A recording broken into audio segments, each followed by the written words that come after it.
guys, Robbie here, back again. This time we are doing another gameplay, this time in the Vietnamese test server, the server where they actually test all the heroes before they're officially released, so we can go ahead and try them out and provide feedback. So we have early access to this hero, as you can see right here, named Wisp. She is an ADC, so she is a lot like, you know, there's other ADCs like Violet and Talanis, where she has a lot of range, a lot of sustained damage, and she has some interesting abilities that kind of build around that. But anyways, let's go ahead and just clear the air. I'm not playing. I already pre-recorded this, so I'm kind of just talking over it.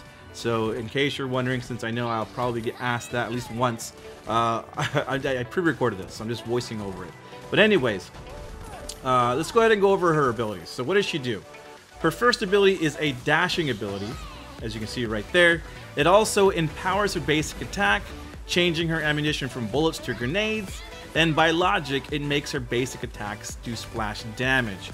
Now, what is splash damage, you might ask? Splash damage is an area of effect damage, meaning she can hit multiple targets with a single shot. So it's really good for wave clearing, it's really good for team fights. So it's a really all-around great ability to have. It also increases her attack speed a little bit as well.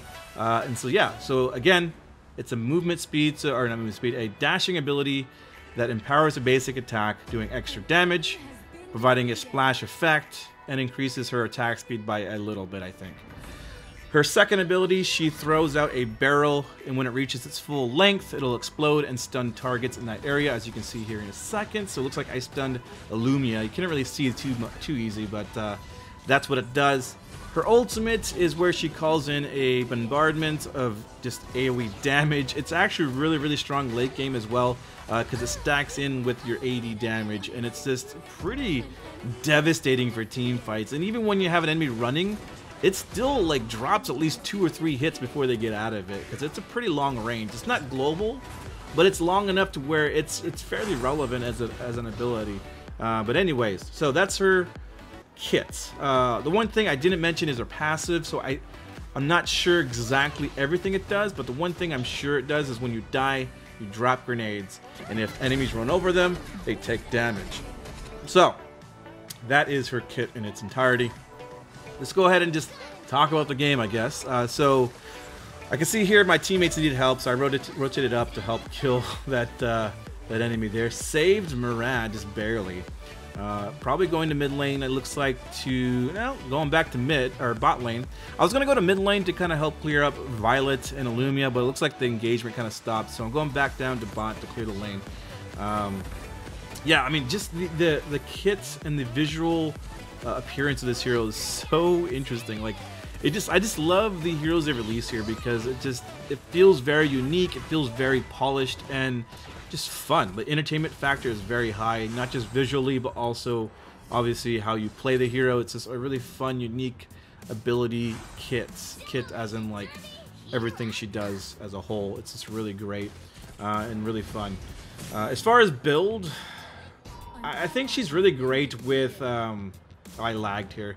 Yeah, this is where I lagged. This is the test server. It is in, I think, Vietnam. So I do have little bursts of lag from time to time. It looks like, I don't know if it was the server or if it was just my latency, but it cleared itself up. But anyways, what was I talking about? Oh yeah, so like I just love how like Arena Valor brings out these heroes that are very unique and interesting. It's just, I've never been disappointed with every hero they come out with, because every single one seems really fun. The older ones are a little less, but every new one they've come out with is like better and better and better. It just seems really, really cool. But anyways, oh yeah, build. We're going into build. So as far as build, she definitely is a crit build hero. You want to have that splash damage amped up with all that damage and crits. So in team fights, you're just shredding everyone. You can see here, I took the advantage of her being stationary. So I use my ultimate to just take her out. It does a lot of damage, and in certain situations, you can't really land your basic attack, so it comes in handy for sure. But anyways, oh, this is scary. Ah, get away! And I just barely survived because my teammates rotated. Very nice. That was very, very close. I was actually like surprised I survived there, because if they didn't come down, I would have died. One thing to point out too, though, is they did change the models of the blue buff and the red buff. They're no longer that same looking golem. They're a little bit different. I think they're both still golems, at least of that type of creature, but they definitely look different. And you can differentiate the red from the blue, not just color-wise, but also their physical appearance. They're different. So that's pretty cool. They're slowly polishing the game. They changed, you know, the turtle to the seagull, and now they're changing the red buff and blue buff to look more visually appealing. So that's pretty awesome too. Another change too, you guys will see at the very end, is they now have this ability to thumbs up your teammates that you feel did well. So that's kind of cool. So if you guys play like any games like Heroes of the Storm or Overwatch, where you have that system at the end where you can thumbs up somebody who did really well that you thought did really good, they have that system in place in this version of the game. So I'm suspecting you're going to see that too when it comes to the live version of the game. And these updates seem to be strolling along into the live versions pretty quickly. There's a lot of heroes that I did videos on that were in the test phase that are now live. And it's really fun to see, you know, all the progression happening from test server to live version. But anyways, so build. So Clave Sanctity is definitely a staple item. Slick Sting is also a really great one. I would say even get a little bit of lifesteal, so like the Beast would still be pretty good. I tried Fafnir's Talon, and I feel like it's just better to go more pure damage than to go that attack speed with some sustainability in the beginning of the game, because she has some pretty high scaling abilities as far as her first ability and that basic attack amp up. And just having the Clave Sanctity first, or maybe even a rank breaker first, is really, really good. And of course, Clave Sanctity now has that run speed effect too when you crit, so it also helps with chasing enemies down. But as far as other items, so Clave Sanctity, you know, the Beast for some nice sustain if you really need it, but I wouldn't go second item for that. I'll definitely go like Slick Sting second.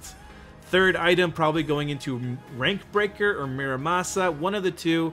You could go both, or you even could go like the Fafnir or Fenrir's Tooth, right? That one might be good too, because it has really high scaling damage when they hit that. I think it's 50% health or 40% health mark. You do like increased damage. It's really good. Yeah, first ability is so strong. Look at that damage though. Like, I'm not even like near full build, and I'm already critting for 2k. That's pretty devastating. Here's another situation. Ultimate. Whatever. I'll just help you out again, Murad. I got you, bro. I got you every time you're in trouble. So looks like I'm now going into some kind of sustain. Like I said, I wouldn't necessarily go sustain first or even second. I would prioritize, you know, a bit of attack speed, but mainly crits and damage, which is why Slick Sting's a really great item for second item, because then you get that attack speed, you get that crit chance, and that increased crit damage. All around, really great item to synergize with your kits and just Clave Sanctity in general. I do go with Roar. I'm not saying any of this, guys, right now is what you should build. I'm just speculating what might be good for the future when she's actually released. I think this is where we might die. No, Jesus, I'm actually doing pretty good. I forgot what happened here. We're actually doing really good. I didn't get any kills, I think, there, but we actually cleaned house really well. So it looks like I got the Beast. I don't know why, but I guess I just felt like I wanted more sustain. So another thing you can use your ultimate for too is zoning, which is really great. You can literally just zone an entire tower. Oh, this sucks right here. I thought I had this fight too, but no, I was stupid. I didn't even use my dashing ability. I was just so flustered from that. So now we're going Miramasa next. So we're gonna get that nice piercing going, some nice, you know, extra damage to synergize well with the Clave Sanctity and eventually Slick Stings whenever I get it. I do want to try like an attack speed build where I prioritize attack speed over everything else. I'd be interested to see how that works, but when it comes to, you know, Arena Valor, you guys kind of know that tank meta is the meta. I mean, it's loosely. It depends on the situation, but I definitely see a lot more tanks than any other role in a single composition. A lot of times you have 2 tanks, maybe even 3 tanks, and then the rest are damage. Here's another team fight here. What's going to happen? So I'm popping out my damage. I got stunned by Illumia. Still trying to get my damage out. Looks like we did clear up the Liao Chen, and now we're moving into the clean house once again. Necroth is just going to get away from me, but looks like Lu Bu and Valheim will chase until he's dead here in a second. He does die. There he is. I remember that one specifically. But yeah, I mean, like I said, it's really good damage output on top of being able to do a lot of splash damage. So team fights, it's scary. I've had another match before this one. Well, there was a couple before this one. I lost the match before this.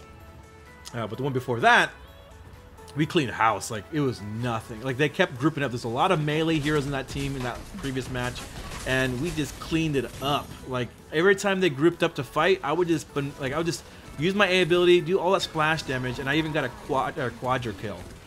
Quadra kill.